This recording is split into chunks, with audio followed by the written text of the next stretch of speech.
교회는 통일성이 있고 다양성이 있습니다. 교회는 많은 사람들이 모이죠. 근데 이 사람들은 너무나 다양합니다.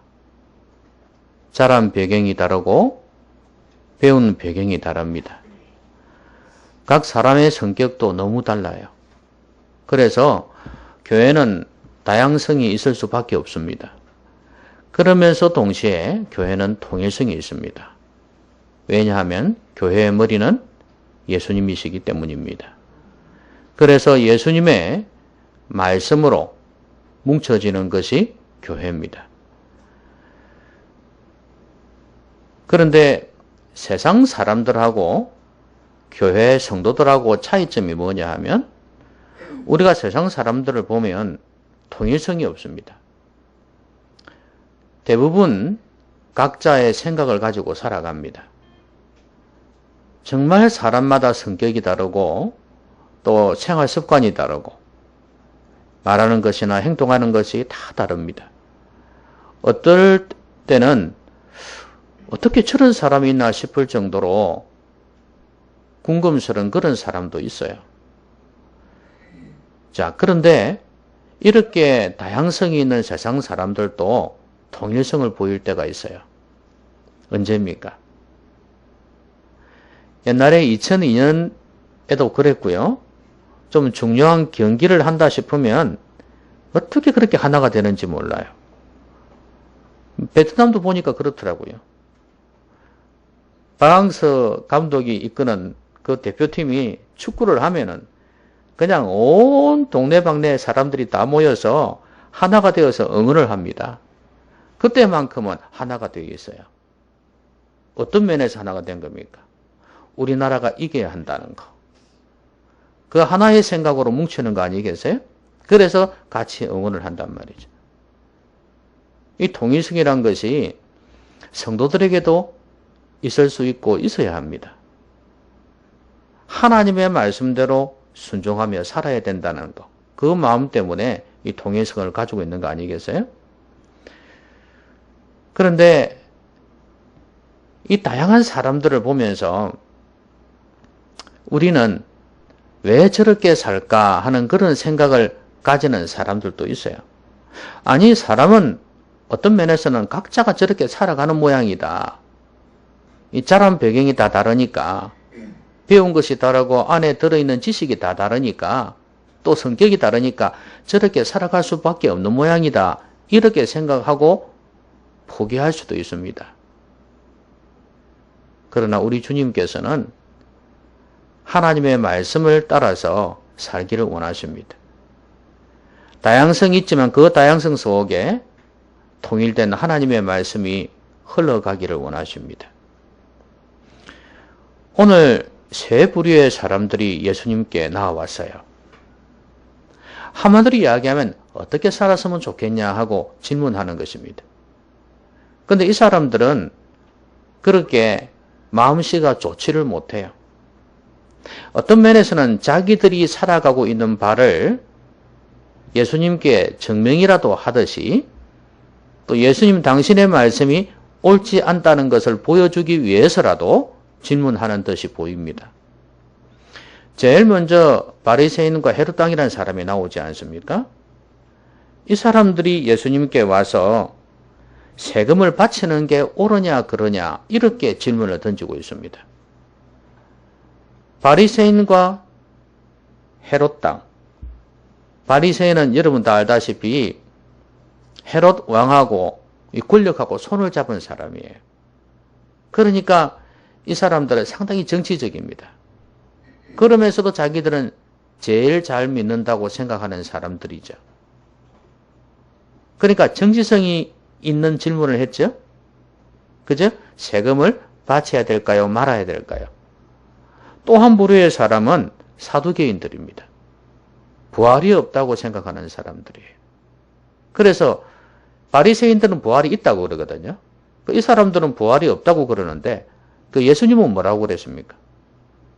예수님도 당연히 부활이 있다고 말씀하시는 거죠. 그러니까 예수님께 와서 당신 생각이 틀려서 우리의 생각이 맞소 하고 증명하기 위해서 질문을 던지는 거예요. 그러니까 이 사두개인들의 질문을 보면 이 사람들이 상당히 오해하고 있다는 것을 알 수가 있고 예수님이 그걸 지적하셨어요. 자, 그러니까 이렇게 살아서는 안 된다는 걸 예수님이 보여주시는 겁니다. 그리고 마지막 부류의 사람은 뭐냐 하면 서기관이에요. 이 서기관 이 사람은 예수님이 말씀하시는 거 보니까 너무 말씀을 잘 하시거든요. 그래서 이 사람은 제일 크고 첫째 되는 계명이 뭐냐? 가장 중요한 계명이 뭐냐? 그렇게 질문을 했습니다. 왜냐하면 지금 앞에서는 정치적인 거, 그 다음에 또 하나는 사두개인 하나의 교파적인 게 나왔다면 이 부분은 전체 이스라엘, 전체 유대인들이 제일 관심을 두고 있는 내용입니다. 십계명 하면은 어느 누가 무시할 수 있겠습니까? 다 중요하게 생각하는 거란 말이죠. 그런데 이 계명을 조목조목 다 지키려니까 힘들기도 하고 너도 나도 다 지키고 있는데 그럼 여기에서 가장 중요한 게 뭘까? 그래서 그걸 한번 지켜보려고 생각했던 모양이에요. 이 사람은 그렇게 예수님을 막 시험해 보려고 곤란케 하려고 한 거는 아닌 것 같아요. 그렇지만 이 사람도 이 질문을 던졌습니다.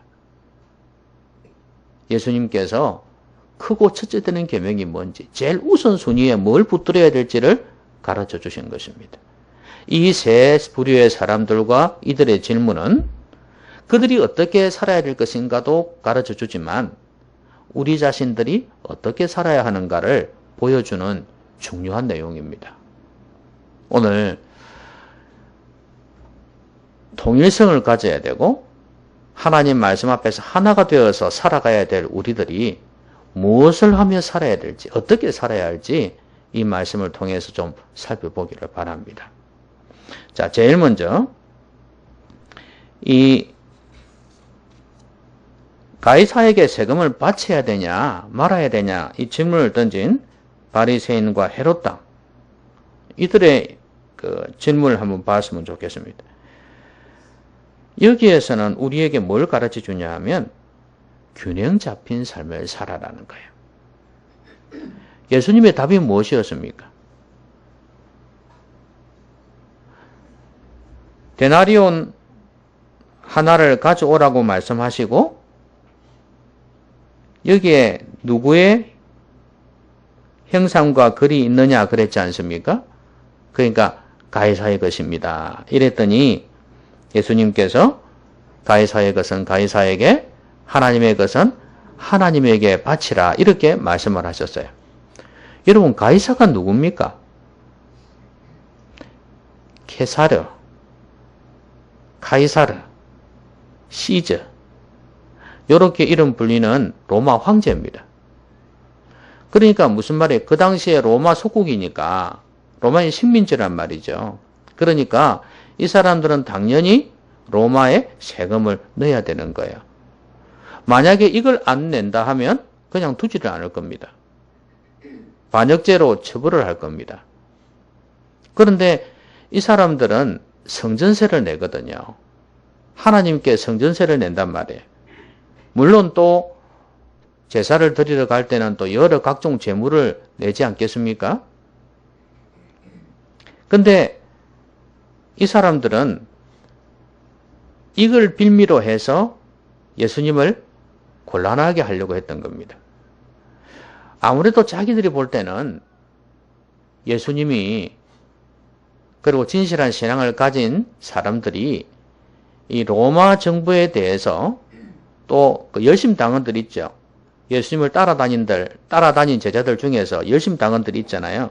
그런 사람들은 이스라엘의 유대의 독립을 꿈꾸었던 사람들이기 때문에 당연히 로마 정부에 대해서 반항심을 가지고 있을 거란 말이죠. 옛날에 우리나라가 일본에 대해서 그랬듯이 그런 마음을 가지고 있을 거란 말이죠. 근데 이 사람들은 일본의 앞잡이와 똑같아요. 이완용이 같은 사람들이에요. 바리새인들은. 그러니까 분명히 민족주의자들인 이런 사람들은 로마에 대해서 대항할 거야. 분명히 하나님의 것만 바쳐라 이렇게 말할 거야 하고 왔던 거예요. 그런데 예수님께서 아주 지혜롭게 대답을 하십니다. 이걸 딱 보여주시면서 데나리온 동전을 보여주시면서 이게 지금 누구의 것이냐? 그리. 그러면서 가이사의 것은 가이사에게, 하나님의 것은 하나님께 바치라. 이렇게 말씀하신 거예요. 이 말은 뭐냐면 균형 있는 삶을 살라는 거예요. 세상에 세금 내는 일도 그만두고서는 안 되고 하나님께 드릴 것도 드려야 되고 그 말씀이에요. 이 세금이란 단어로 나왔지만 사실은 이건 전 삶의 모든 부분을 가르치는 거예요. 이거는 세금은 돈의 문제잖아요. 그렇죠?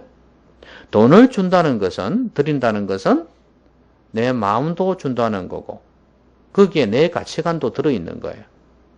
그러니까 세상에서 해야 될 일들도 하고 하나님 앞에서 해야 될 일들도 소홀히 하지 말라는 거죠. 간혹 믿음 좋다는 사람들이 너무 하나님께만 몰입해가지고 이걸 이분법적으로 나누어가지고 세상과 하나님을 나누어 놓고 하나님께만 집중하는 그런 경향이 있어요. 그런데 이렇게 수평적인 이분법으로 나눌 수 있는 게 아니잖아요. 어떻게 되어 있습니까? 수직적인 관계입니다. 그렇죠? 우산처럼 말이에요. 그렇죠?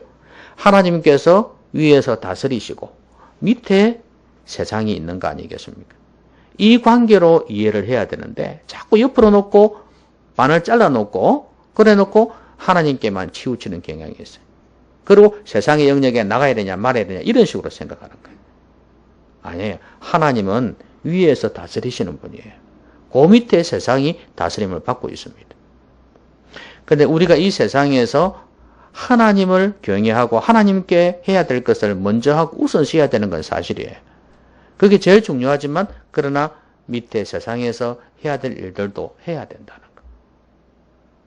그러니까 우리 성도들이 이 균형 잡힌 삶을 살려면 기도하고 말씀 보고 경건생활하고 교회 와서 예배하는 거 이거는 제일 중요하다는 건 틀림이 없습니다. 그런데 그것은 열심히 하는데 세상의 일은 소홀히 한다. 이래서는 안 되지 않겠어요? 그렇죠? 간혹 믿음 좋다는 사람들이 그런 생각을 가져요. 세상은 썩어 없어질 곳이기 때문에 세상은 마귀가 지배하고 있기 때문에 하나님을 기쁘시게 해야지 생각하면서 한다는 게 자꾸 이런 이분법적으로 나누어서 세상 일은 소홀히 하는 경향이 있단 말이죠. 그러니까 기독교인들이 세상에서 비난을 당하고 있는 거 아니겠습니까? 그래서 기독교인들은 이 세상 살면서 좀 더 지혜로울 필요가 있습니다. 진리의 문제가 아닌 이상은 융통성을 발휘할 필요가 있다 그 말입니다. 그리고 우리가 이 세상에 대해서 좀 더 깊은 관심을 가져야 됩니다. 그리고 이 세상을 놓고 기도를 해야 돼요. 여러분 우리나라의 정치에 대해서도 관심을 가지는데 특정 어떤 당의 특정 파에 이렇게 치우쳐 가지고 그 싸우는데 같이 들어가서 싸우는 그런 모습은 별로 바람직하지 않습니다. 나라를 걱정하고 전체를 생각하면서 이쪽이 잘못된 건 이쪽이 잘못했다, 이쪽이 잘못된 건 저쪽이 잘못했다 이렇게 이야기를 해가면서 하나님 앞에 기도하면서 나가야 돼요. 그리고 막 토론하고 막 이렇게 논쟁하는 그거로만 그쳐서는 안 돼요. 논쟁도 필요할 때가 있습니다. 근데 그것만 그쳐서는 안 돼요.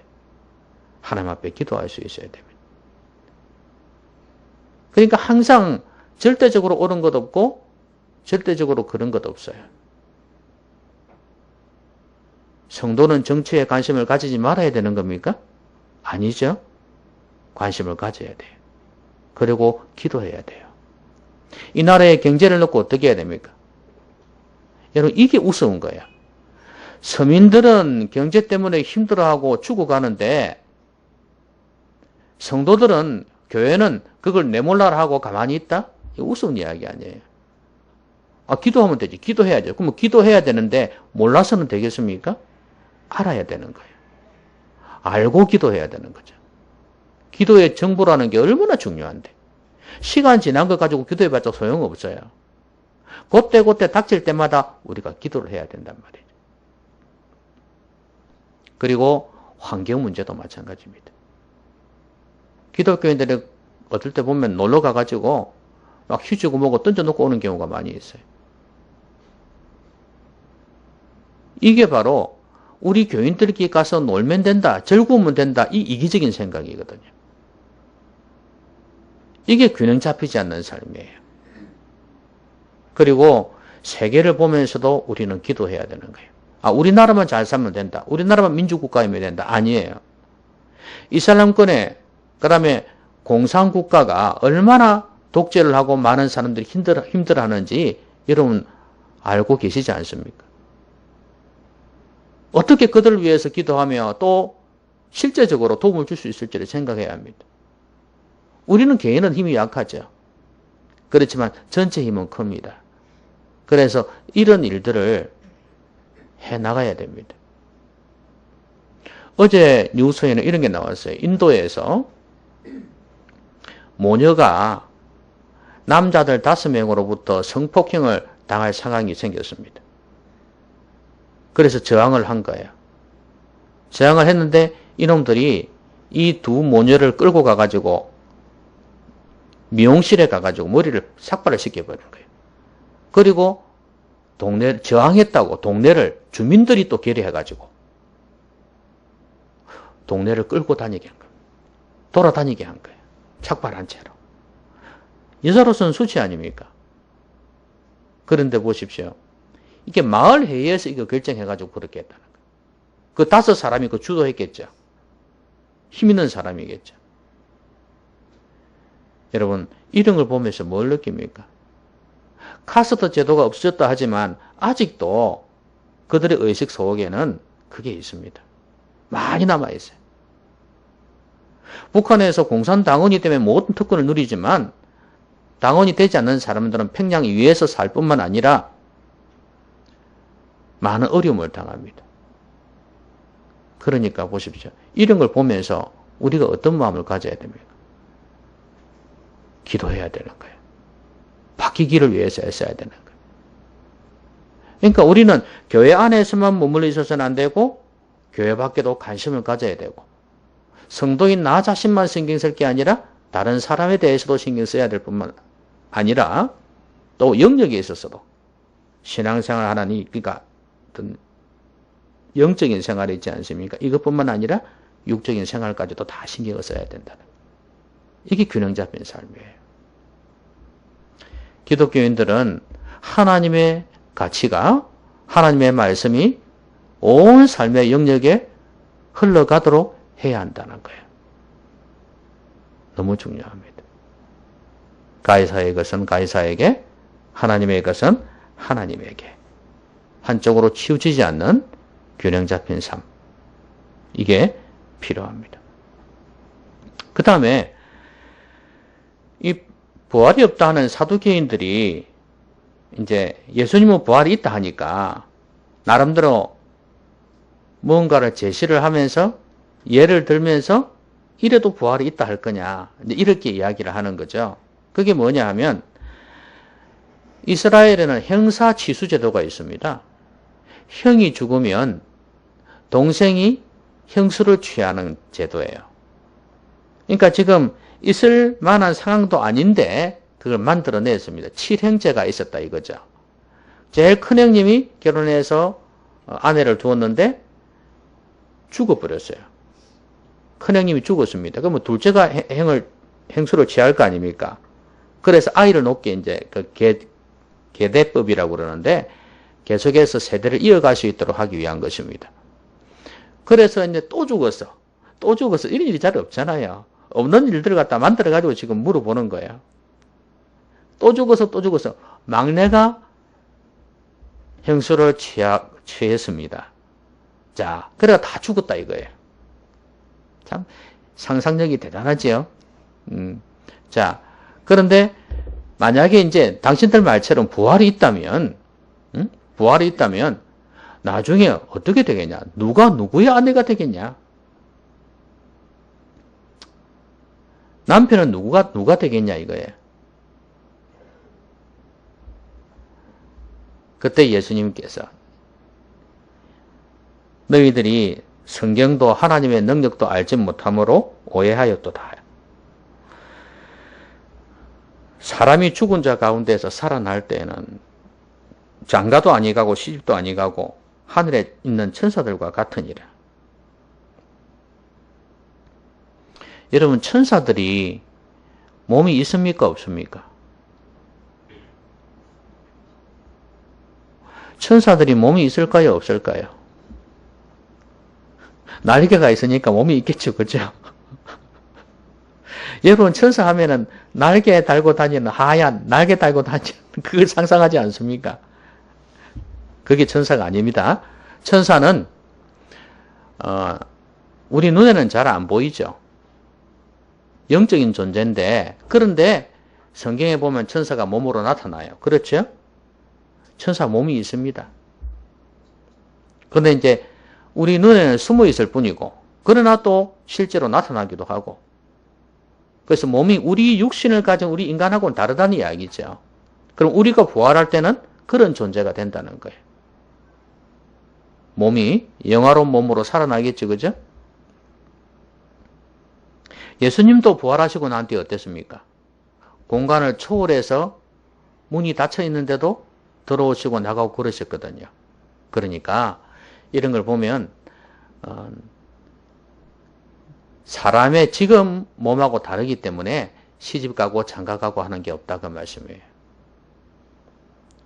그러니까 하나님께서 이렇게 부활시키신다는 것, 이렇게 하실 수 있다는 것, 너희들이 하나님의 능력을 모르기 때문에 다시 살아나면은 부활하면은 그냥 지금처럼 똑같이 되는 줄 알지만 그거 아니다 이거예요. 그러니까 너희들이 오해했다 이거예요. 여러분, 하나님을 잘 알지 못하면 오해합니다. 여러분이 신앙생활 잘 하고 있습니까? 어떻습니까? 하나님을 잘 신뢰하고 믿고 있습니까? 만약에 그런 것 같지는 않은데요 한다면 그 이유가 무엇입니까? 예? 그 이유가 무엇입니까? 하나님에 대한 오해가 있기 때문이에요. 하나님을 지금 제대로 이해하지 못하고 믿지 못하고 있기 때문이에요. 하나님은 이런 분일 거야 자기 나름대로 짐작하고 있는 거예요. 그래서는 하나님을 오해할 수밖에 없어요. 여러분, 우리가 성경을 잘 모르면 자기 생각대로 하나님 믿습니다. 사람들에게서 들은 대로 하나님을 믿어요.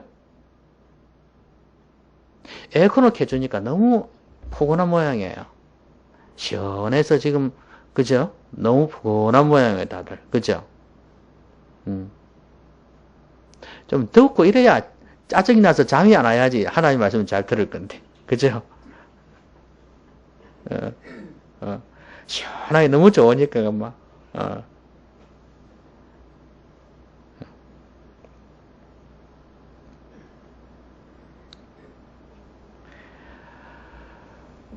하나님의 능력을 모르니까, 다른 말 하면 부활이 없다고 생각하는 이 사두개인들이 하나님을 오해할 수밖에 없는 거죠.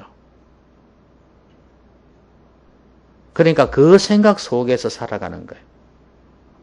여러분들은 하나님을 어떤 분으로 알고 있습니까?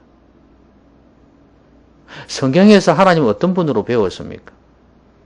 어떻게 알고 어떻게 믿고 있나 그 말이에요. 하나님은 능히 부활시킬 수 있는 분입니다.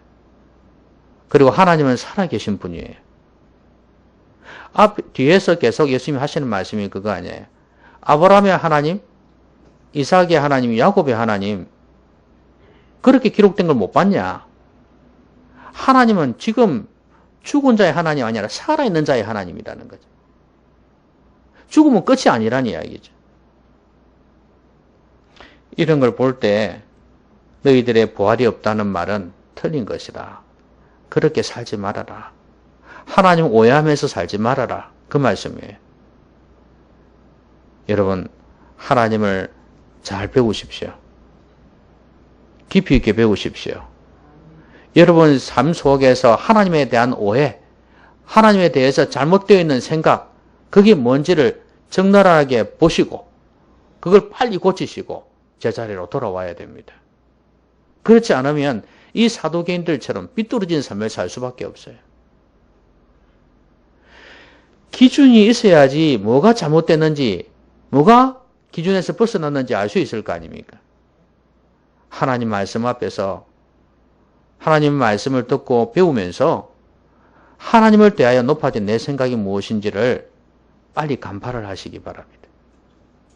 그래서 빨리 돌이켜야지 하나님을 오해하지 않고 믿음으로 살 수 있습니다. 이게 안 되니까 제대로 살 수가 있겠냐 그 말이에요.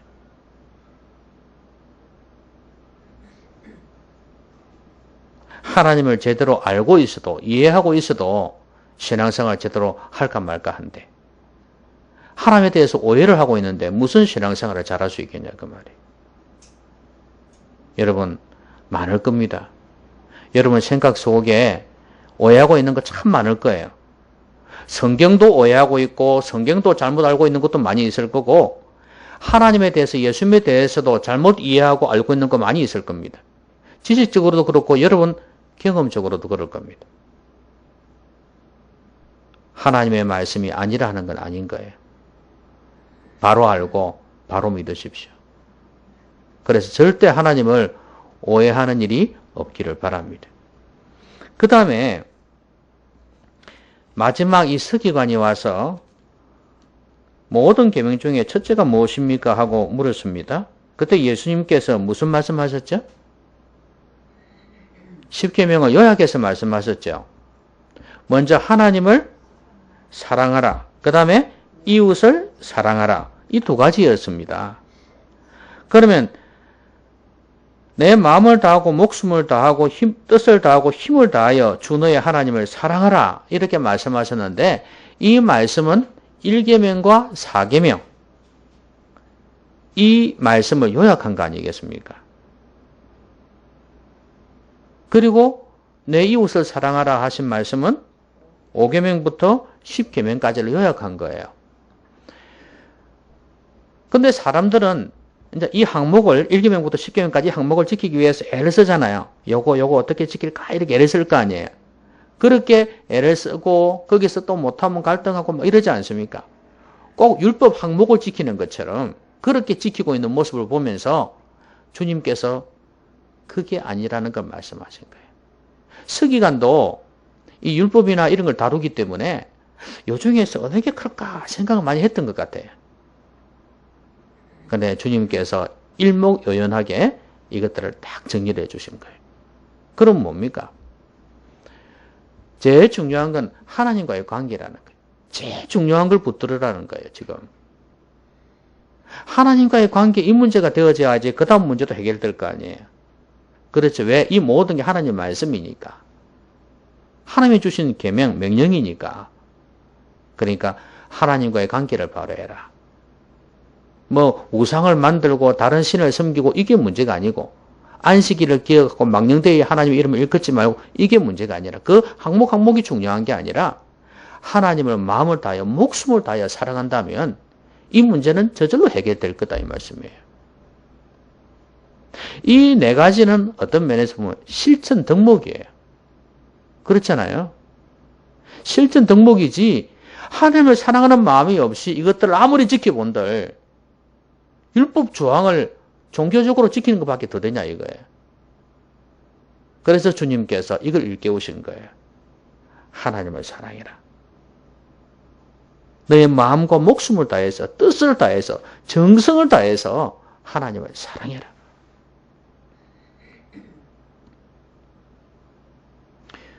여러분, 우리의 마음과 정성을 다한다는 게 뭘까요? 한번 생각해 보십시오. 나는 교회를 다니면서 신앙생활 한다고 하면서 얼마나 지금 내 마음을 다해서, 정성을 다해서, 힘을 다해서, 목숨을 다해서 하나님을 사랑하고 있는가? 제일 중요한 거예요. 그리고 이웃을 내 몸과 같이 사랑하라 하신 말씀도 마찬가지예요. 거기에 보면 부모도 나오고 이웃 다른 사람도 나오지 않습니까? 그런 사람들에 대해서 나는 어떤 마음을 가지고 있는가라는 거죠. 그 전체적인 5계명부터 10계명까지의 내용은 뭐야? 모든 게 욕심 때문 아니겠어요? 욕심 때문에 부모를 공경하지 못할 수가 있는 거고, 그렇죠? 욕심 때문에 고르반이라는 거 여러분 알지 않습니까? 부모한테 이거 드려야 될 걸 하나님께 드림받았다 하면서 주지 않고 했다는 거 욕심 때문 아니에요. 또 살인하는 것도 욕심 때문에 사람 죽이잖아요. 그게 뭐든 간에 눈에 보이는 것이든 보이지 않는 것이든 간에 그 다음에 간음도 마찬가지고 그 다음에 도둑질도 마찬가지고 다 그렇잖아요. 그래서 욕심 때문에 이 뒷부분에 인간에 대한 도리를 다하지 못할 때가 있습니다. 그래서 이웃에 대한 사랑이 있으면 효도하게 되고 사랑이 있으면 살인하지 않게 되고 사랑이 있으면 간음하지 않게 되는 겁니다. 도둑질하지 않게 되는 겁니다. 사랑이 참 중요해요. 이웃을 사랑하면 다른 사람을 사랑하면 다른 사람이 피해보지 않도록 할 것이라는 거죠. 이게 5계명부터 10계명까지의 정신이란 말이죠. 그런데 사람들은 이 근본적인 마음은 놔두고 자꾸 이 항목을 지키냐 안 지키냐 이렇게 따지고 있으니 얼마나 우스운 거예요. 그래서 주님께서 가장 중요한 게 뭔지를 이렇게 말씀해 주신 것입니다. 가장 중요한 거 붙들어라. 정신, 10계명의 정신을 잊지 말아라. 이렇게 말씀하는 겁니다. 여러분 우리가 신앙생활 하면서 교회 나오고 예배를 드리고 헌금을 하고 봉사를 하고 또 여러분 집에 가셔가지고 뭐 경건생활을 할 수도 있고 여러분 직장생활, 가정생활 할 수 있겠지만 그런 가운데서 항상 잊지 말아야 될 것은 이 말씀이에요.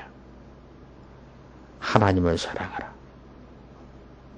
가족을 비롯해서 이웃을 사랑하라. 이것이 마음속에 있다면 다른 것은 문제가 되지 않을 겁니다. 주님이 정말 잘 가르쳐 주셨습니다.